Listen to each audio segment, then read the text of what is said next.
Hey everyone, I hope you're all doing well and that you're enjoying this beautiful weather. With an asynchronous class, I feel like it can be harder just to know what's going on with folks and know how people are doing. So I do hope that you all are taking care, especially at this point in the semester with things in full swing. I know that people are trying to balance families, work, many classes, and yeah, I just hope you all are taking care and remembering to get the rest that you need when you can get it. And yeah, just thinking about you all. And never hesitate to reach out to me if things do get very overwhelming and you could use someone to chat with. So I'm here for you.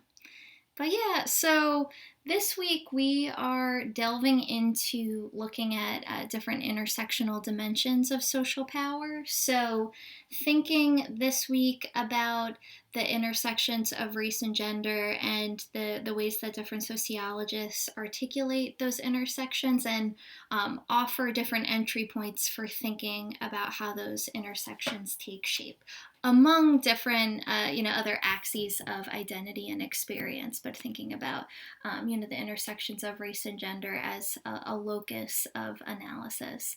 So we're first thinking about that Eduardo Bonilla Silva piece for this week and unpacking this concept of racial grammar that Bonilla Silva puts forward. So, racial grammar would refer to the different everyday practices and logics that really shape in significant ways the ways that we see, how we don't see, and how we even feel about race related matters. So, racial grammar takes shape in various ways through media institutions in a profound way, as well as, many other social institutions. But to think about an entry point for understanding how racial grammar would take shape, we could first think about the ways that stereotyping takes shape in different media institutions. So, thinking about stereotyping being these flattened, one dimensional portrayals of multidimensional peoples, and thinking about the ways that that offers a very narrow, limited scope of understanding, the richness and vastness of different groups of people. So we see how racial grammar takes shape in a profound way through news coverage as well. So, in the Bonilla Silva article, he talks about this notion of missing white woman syndrome. So, the notion of missing white woman syndrome has obviously been a key topic that we've seen circulating over the last couple of weeks with the Gabby Petito case. But let's think first, before we get into how that applies today, thinking about how Bonilla Silva was thinking about this in the early 2000s. So, Bonilla Silva was analyzing different transcripts of the Nancy Grace show, the Greta Van Susteren show, so these various news shows, and noting a commonality among the adjectives that tended to be used when talking about missing white women cases. So they noted that adjectives such as beautiful and other, descriptors to that effect were often used when talking about missing white women, as well as there being a profound discrepancy in the amount of missing white women's cases that were covered in these shows. So it's important to note that the notion of missing white women syndrome was first employed by different media correspondents as well as academics. So Professor Sherry Parks used the concept of missing white women syndrome to analyze the lopsided coverage that she saw taking shape in the news media around white women's stories as opposed to women of color that had gone missing, as well as PBS correspondent Gwen Ifill used the concept of missing white women syndrome in the early 2000s as well as in the years to come. But thinking about in focusing in on the early 2000s, and just as a brief content warning, there will be some descriptions of violence in this discussion, so just be mindful of that. But thinking about how in the early 2000s, Bonilla Silva noted that the Laci Peterson case in the early 2000s, where Laci Peterson was murdered by her husband. That particular instance, it mirrored another murder that had taken shape where Evelyn Hernandez was a Salvadorian woman that went missing and was killed in a way that, was exactly the same as Laci. It happened at the same time. However, Laci Peterson, a white woman, her case really came to the forefront of media coverage, and there was essentially like what we're seeing today with the Gabby Petito case. Like, all eyes were on this case for a while, and we've seen this. I'm sure folks can point to other examples where you see particular cases just really come to the forefront and just inspire a lot of media coverage. So with the Gabby Petito case and, seeing the ways that missing white woman syndrome has taken shape, it's important to think about how, two things can be true at once. We can simultaneously be thinking about the tremendous loss that, this has been for, those close to Gabby Petito and, those who may have followed her on social media. And empathize with that loss, as well as keeping an eye toward the critique of how, cases like Gabby's receive so much more media attention than, say, the hundreds of Indigenous women that have been murdered and are in the same area where Gabby Petito was found. So, thinking about how, both of those things can, be held at once, and thinking about the ways that, racial grammar does define the way that media coverage takes shape, and then thinking about the profound impact of that media coverage on the cultural imagination in various ways. So, thinking about when we only hear about particular cases, how does that impact the understandings of, how different forms of violence are taking shape and whatnot. So it's interesting to think about, this notion of missing white woman syndrome as being very connected with, one, the ways that domestic white male terrorists are covered in the news media, and how often we see adjectives surrounding the surprise associated with this person engaging in acts of such extreme violence, the notion of the lone wolf and whatnot. So that these ways of really humanizing just profound acts of violence. And we also see this through, the explosion of different true crime narratives that have come out in recent years. So, I'm sure folks in this class have seen, whether it's Netflix or Hulu, all of these different streaming services will, feature different white male serial killers stories. And there's been a bit of a craze around learning about white male serial killers and like getting inside the mind of white male serial killers. So it's interesting to think about how true crime is connected to this concept of racial grammar by thinking about how it shapes the ways we see or how we don't see, and the ways that we feel about, various topics. So thinking about, offering so much cultural attention to unpacking, say, white male serial killers' stories, it does this work of humanizing them and inspiring different forms of empathy, and thinking about just the amount of specials that are dedicated to that, the amount of different programming that's dedicated to that, how that in and of itself represents these lopsided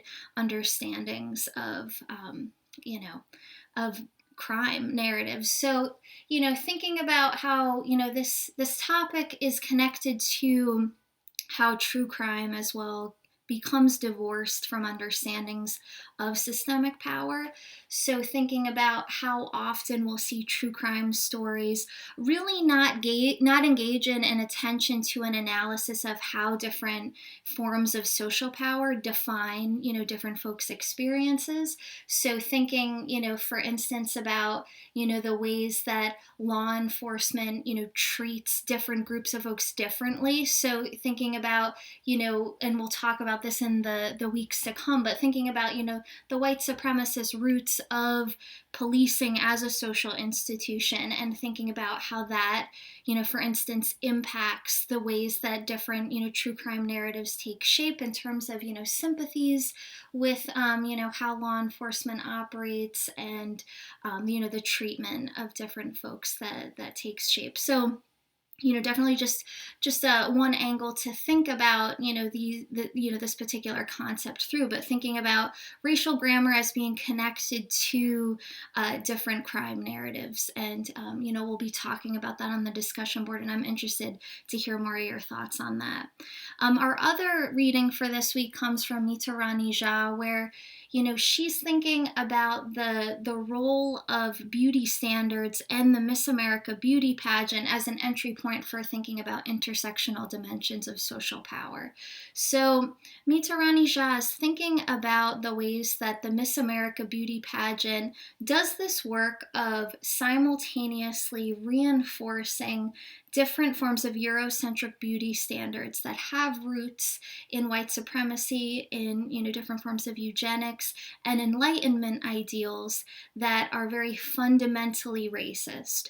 So thinking about how Eurocentric beauty standards are put forth through the Miss America beauty pageant. They're continuously, assigned value through the Miss America beauty pageant. This is simultaneously put in conversation with American exceptionalism. So thinking about the Miss America beauty pageant does this work of reinforcing the concept of American exceptionalism, which would be defined as, the notion of America being a blueprint for the rest of the world to follow in terms of its values, in terms of, its practices and politics and whatnot.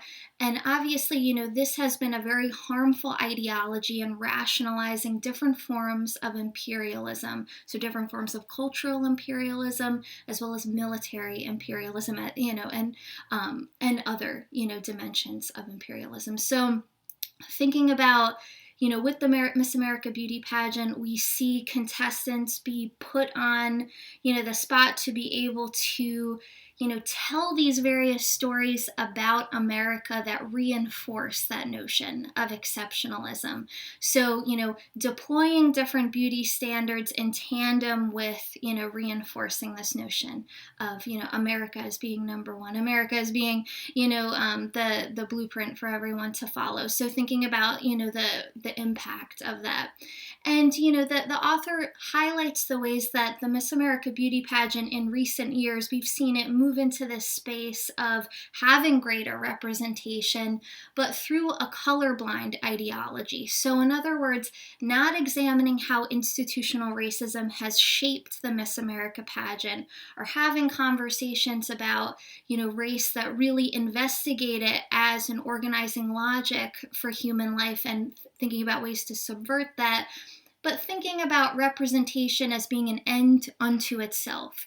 So thinking about the notion of, how this ties into tokenizing. So, tokenization being, this way of, centering different diverse identities and experiences, but in a very superficial, veneer-oriented way, where there's no discussions really beyond that. There's just this notion of the presence of diversity is enough to satisfy, any engagement with, racial politics and whatnot. So, we see this in various aspects of, contemporary life and whatnot. And folks may, be able to draw connections here to, the concept of performative politics. So thinking about that notion of, performative politics that we see, so often on social media, where it's very much centered around this veneer-oriented, superficial expression of politics. So it's really,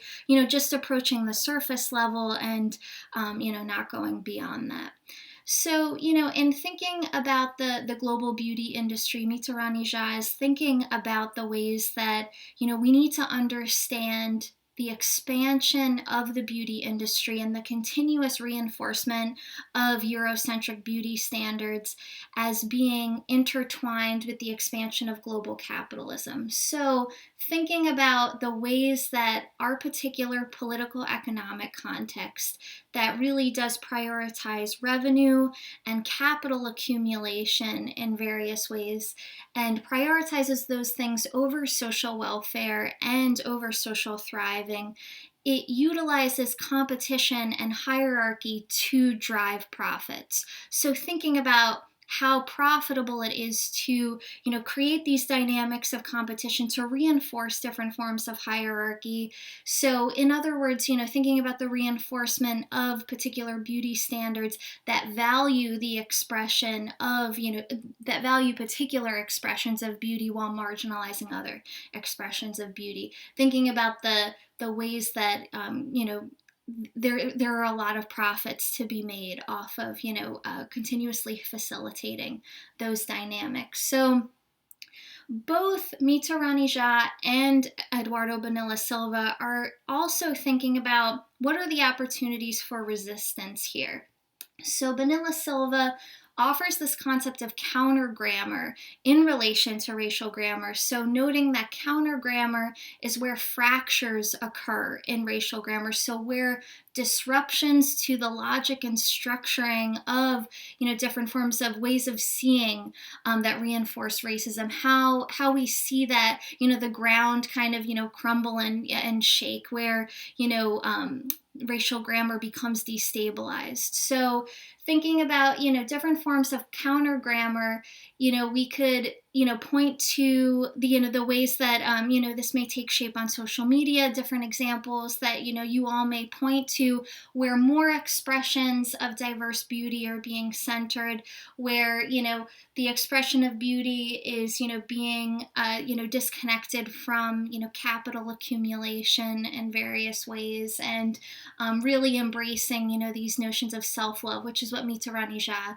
discusses. So thinking about Mita Rani Jha is following bell hooks and thinking about what do collective forms of self-love look like that really undermine forces of domination. And she points to the example of the 60s and 70s era campaign of Black is Beautiful. So thinking about the ways that offered a key example of subverting those logics of domination and creating more space for understanding diverse expressions of beauty in various ways. But I'm interested in the examples that you all can point to in the present day, and thinking about these topics a little bit more deeply.